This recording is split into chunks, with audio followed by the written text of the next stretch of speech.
Thanks for watching the Council in Brief. I'm your host, Susan Kennedy. We're here with all the news of the Montgomery County Council for this last week in March.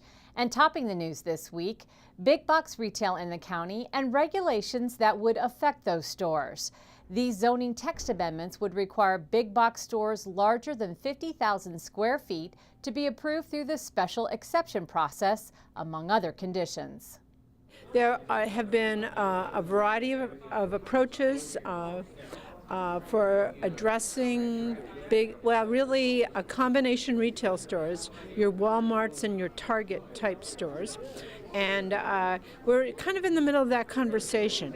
The committee has recommended support of Council President Berliner's proposal, which would set some standards for a proposed project along Rockville Pike. And then we have some continuing issues about a couple other proposals on the table.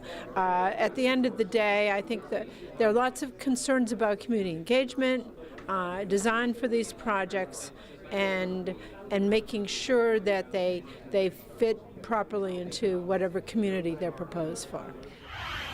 Growing our affordable housing stock has long been a priority of the County Council, but over the past several years, the supply of affordable housing has been on the decline. As part of the Shaping Our Future series, council members heard from a panel of experts on both creating and preserving affordable housing. Our county remains at the forefront of this issue. It is something that we care deeply about, but all communities are struggling with it. Affordable housing is a tough nut to crack. And so we have to have a all-of-the-above strategy, that is to preserve as well as create incentives for there to be more affordable housing. That we need to look at our land use, as we've heard throughout this series of briefings, how critical our land use is to all of these conversations, so that we can provide the kind of housing that our community as a whole needs. Recently, the county's truancy court pilot program received funding from the federal government, which allowed the program to continue. The program has truant students meet with judges and work with school administrators to find out why that student is missing school. The council's education committee received an update on the program, which has so far proven to be successful. It's been an extraordinary program.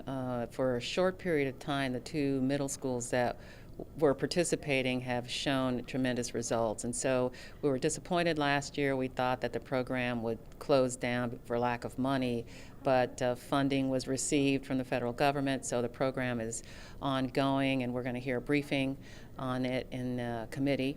So we're looking forward to seeing what's going on with the program and how we can expand it to more schools.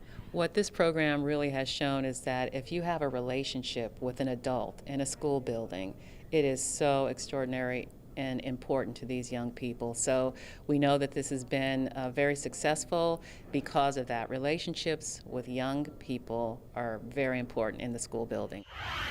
Newly popular technologies such as license plate readers are used to help identify criminals, but some say they could be an invasion of privacy.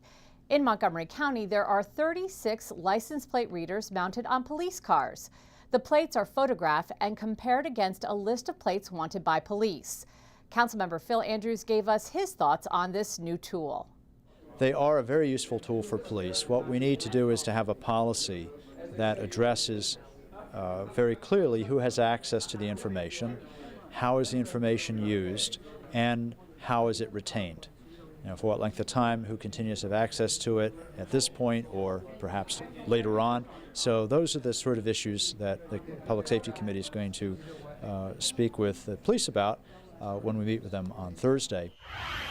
Well, that does it for this edition of the Council in Brief. For County Cable Montgomery, I'm Susan Kennedy.